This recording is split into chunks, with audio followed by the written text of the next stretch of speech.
I'm here in the Goulburn Valley and I'm cooking outdoors, which I love to do. But when I'm cooking in the outdoors and it's really hot, I like to keep things really, really simple. So today I'm going to show you a gorgeous couscous salad using the juices in the canned tomato to really get lots of flavour in each individual grain here of couscous. So when we're cooking couscous, we need a ratio of 1:1, 1 part of couscous to 1 part of hot liquid. And I'm also going to add to that some tomato. So let's get the hot water in. You need hot water for this. And I'm just going to measure that out as accurately as possible. You don't want to put too much in because it will become stodgy. And if you don't have enough, well, the couscous is going to be really grainy and quite hard. So the water goes in first, along with our tomatoes. Now I'm going to use the whole tomatoes, but I'm also going to use some of these juices. So let's just drain that there. And we want the sweetness from these tomatoes. So we only need about 2 or 3 tablespoons, and you'll see it also gives this couscous a beautiful colour. So let's just drain that. In that goes. And I'll also add some salt at this stage, along with some spices. So I love the flavour of sumac. In actual fact, sumac has a really nice zingy, almost tomato flavour, so it does work in harmony with this tomato juice here.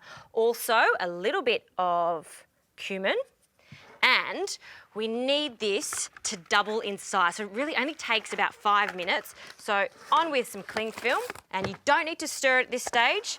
We're going to put this to the side and we can get on with the rest of this. So let's get some tomatoes here straight onto our board. So I want to use these delicious tinned tomatoes here. They're sweet and you can see there's loads of juices in them. So I'm just going to roughly chop them.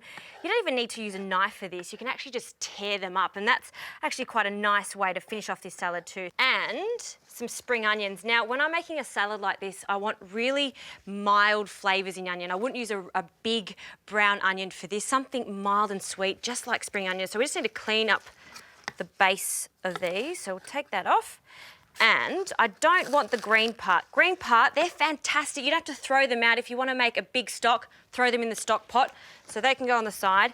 And then we just want to cut these to about 2 centimetre battens. So that's plenty for my salad, which will feed about 4 people. Okay, into a bigger bowl, let's put our tomato in there. We'll put our spring onions. We can put the rest of our ingredients. Around 200 grams of feta here. Use a good quality feta for this. I don't like anything that's quite plasticky. You can see that this crumbles really nicely, and that's going to give a great saltiness and cheesiness to this. And usually when you're using cheese, the rule is not to put it with seafood, but I think tuna is the exception to the rule, and this really bulks out this salad. I love canned tuna for this. So I've got some tuna that's been in some oil. Use a good quality tuna for this. And now we can add our couscous. You can see, look at that, it's doubled in size and it smells awesome already. I can smell the tomatoes and I love the colour of it there. Now we just need a fork and almost just scrape the top of it. Don't dig into it because that means you're going to get clumpy couscous. So scrape it on the top and just sort of separate each individual grain there. You can see there, see how it's light and fluffy. I love using couscous. It's a great alternative to rice and pasta, potatoes. All right, in it goes, and it has cooled down a little bit there, and I'm happy for this salad to be at room temperature. Mix that up. You can see those beautiful colours and this salad really coming together now. A few little things to go. Some capers. I love the saltiness of these capers, so a good handful of capers. Just drain it from the brine, or if you're using salted capers, you just really want to soak them for a little bit and then strain them. And some lemon. Now, when it's hot outside, I love the use of lemon zest and lemon juice just to really freshen the whole thing up. So a good grating of lemon zest there. Give it a good wash before you use it, and we'll cut that in half. And a good squeeze of lemon in there. Be generous with it. Toss it around. And just to finish off the vinaigrette that we're using for this, so a combination of lemon, olive oil, good extra virgin olive oil in there, good glug of that.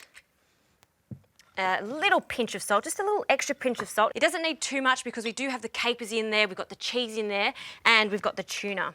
And last but not least, and I really do leave this to the last minute, loads of herbs. Look at this, I've got some fresh parsley here and fresh basil. Now, I'm addicted to basil at the moment, especially with tomatoes. So scrunch that in. You can chop it if you like, but I really think that making this really rustic is what I'm looking for with this picnic salad. And some parsley. And again, I'm going to break up that parsley, almost use this as a lettuce leaf if you like. We want to add a lot of it in here. Last mix, and that is a superb salad. And look at those colours, it's vibrant. You can see the pink from the couscous there that soaked up all of that tomato juice. I love this salad. Now let's get a big, beautiful plate here, and we're just going to pile this salad in the centre here. You know, you don't really need any bread for this. The couscous is filling as it is. You've got the tuna in there, so loads of protein. This is actually a really healthy salad. And on a really hot summer's day, just like it is today, you don't want anything heavy. This is exactly what I feel like. Maybe a little glass of chilled white wine just to finish it off in this perfect outback setting.